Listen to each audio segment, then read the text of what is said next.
AI without people. Daniel sat alone in the office cafeteria late at night. The room was quiet except for the soft sound of the coffee machine behind him. Most people had already gone home, but Daniel stayed. He stared at his laptop screen and rubbed his tired eyes. 3 months earlier, his company had announced something exciting. "We are entering the future with AI," the CEO had said proudly during a big meeting. Everyone clapped. At first, Daniel felt excited too. He worked for a large customer service company in Chicago. Every day he answered emails, solved customer problems, and trained new workers. The work was stressful sometimes, but he liked his team. They laughed together during lunch breaks. They helped each other when customers became angry. The office felt human. Then everything started changing. The company introduced AI customer service agents. Managers said the new technology would save time, reduce costs, and increase profits. Posters appeared everywhere inside the building. A smarter future. Faster work. Better results. Daniel noticed something strange after a few weeks. People became quieter. Meetings became shorter. Managers stopped talking about teamwork and started talking only about numbers. Then one Friday morning, several employees were called into private rooms. When they came out, some were crying. Others looked shocked and empty. Daniel's friend Maria packed her things slowly into a small cardboard box. Her hands shook while she folded a family photo. "They said AI can do most of my tasks now," she whispered. Daniel didn't know what to say. Maria had worked there for 11 years. She trained dozens of employees. Customers loved her because she listened carefully and solved problems with patience. But suddenly, none of that seemed important anymore. Over the next few months, more people disappeared from the office. Empty desks became normal. The cafeteria became quieter. Even the coffee machine sounded lonely. One evening, Daniel stayed late to finish some reports. He accidentally overheard two executives talking near the conference room. "The layoffs look good to investors," one man said. "But are profits actually improving?" the other asked. There was a long silence. "Not really," the first man admitted. "At least not yet." Daniel froze. That night, he went home and searched online for information about AI layoffs. He found a study from a large American consulting company called Gartner. The study interviewed hundreds of executives from billion-dollar companies around the world. What Daniel read surprised him. The study showed that 80% of companies using AI had reduced their workforce. But many of those companies were not making more money from AI. People were losing jobs, even when the technology wasn't improving business results. Daniel leaned back in his chair and stared at the ceiling of his apartment. "So why are companies doing this?" he whispered to himself. The next day, he continued reading the report carefully. One expert from Gartner, Helen Poitevin, warned companies not to focus only on layoffs. She explained that cutting workers might create extra budget space, but it did not automatically create success or profits. That sentence stayed in Daniel's mind all day. He thought about Maria. He thought about the empty desks. He thought about the fear spreading through the office every morning. A few weeks later, something unexpected happened. The company started having problems with customers. AI agents answered questions quickly, but many customers felt frustrated. Some problems were too emotional or too complicated for machines to understand. Customers wanted empathy. They wanted trust. They wanted real human help. Managers suddenly began asking experienced employees like Daniel for advice. How can humans work together with AI better? They asked. It was the first hopeful conversation Daniel had heard in months. Slowly, the company changed direction. Instead of replacing more workers, they started training employees to guide the AI systems. Workers learned new skills. Some monitored AI decisions. Others improved customer communication or checked for mistakes. Maria even returned part-time as a trainer. When Daniel saw her walk back into the office one morning, he smiled for the first time in a long time. The office still had AI systems everywhere. The technology continued growing quickly around the world. Experts predicted companies would spend hundreds of billions of dollars on AI in the coming years. But Daniel realized something important. Machines could answer questions. Machines could process information. Machines could work fast. But trust, understanding, and human connection still mattered deeply. And maybe they always would.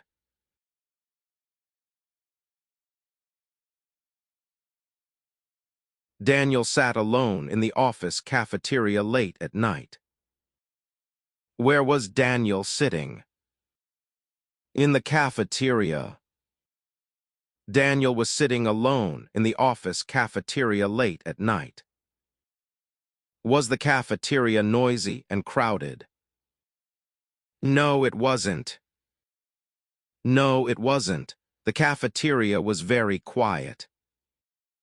How did Daniel probably feel at that moment? Very tired. He probably felt very tired and emotionally heavy after a long day. Late at night. Yes, very late. Yes, he stayed at the office very late that night. 3 months earlier, the company announced exciting AI plans. What did the company announce? AI plans. The company announced big and exciting plans about AI technology. Did everyone feel afraid immediately? No, they didn't. No, they didn't. At first, many people felt excited. Why were employees excited in the beginning? The future. Because the company promised a smarter and more successful future. Daniel worked for a customer service company in Chicago. What kind of company did Daniel work for? Customer service. He worked for a customer service company. Did he work in Miami? No, he didn't. No, he didn't. He worked in Chicago. What did Daniel usually do every day? Help customers. He answered emails, solved customer problems, and trained workers. Busy. Very busy. Yes, his job was often stressful and busy. The office felt human. Why did the office feel human? People cared. Because co-workers laughed together, helped each other, and supported one another. Can you imagine working in a warm office like that? Yes, easily. Yes, it would probably feel comfortable and friendly. Then everything started changing. What started changing? The workplace. The entire feeling inside the workplace started changing. Fast or slow? Slow at first. At first, the changes happened slowly. The company introduced AI customer service agents. What kind of technology did the company introduce? AI agents. They introduced AI customer service agents. Why did managers want AI? Save money. Managers hoped AI would save time and reduce costs. Did managers talk more about teamwork after that? No, they didn't. No, they mostly talked about numbers and profits. How did employees probably feel hearing that? Nervous. Many employees probably felt nervous and uncertain. One Friday morning, workers were called into private rooms. What happened on Friday morning? Private meetings. Several employees were called into private rooms. Good news. No bad news. No, many workers received terrible news. How did people look after leaving the rooms? Shocked and sad. Some cried, and others looked completely empty. Maria packed her things into a cardboard box. Who was Maria? Daniel's friend. Maria was Daniel's co-worker and friend. Did AI replace some of Maria's tasks? Yes, it did. Yes, the company said AI could now do much of her work. How long had Maria worked there? 11 years. She had worked there for 11 years. Important employee. Very important. Yes, she trained many workers and helped customers patiently. Why was this moment so emotional for Daniel? Because Maria mattered. Maria wasn't just a worker. She was a valuable human being and friend. Over time, more desks became empty. What became normal in the office? Empty desks. Empty desks slowly became normal. A happy atmosphere. No, not anymore.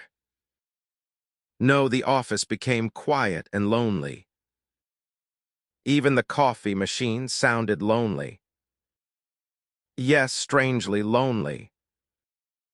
Yes, the entire office felt emotionally empty. One evening, Daniel overheard executives talking. Did Daniel intentionally listen to them?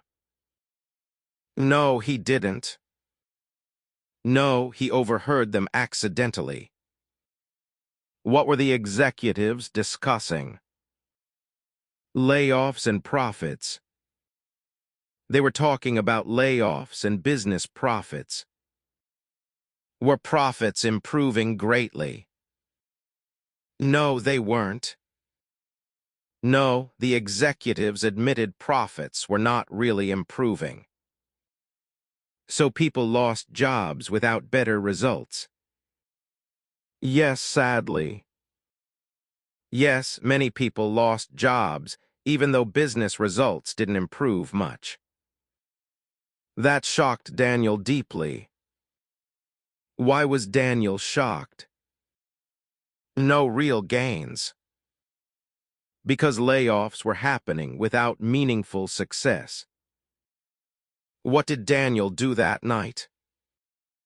Read online. He went home and searched online for information about AI layoffs. What study did he find? A Gartner study. He found a study from the consulting company Gartner.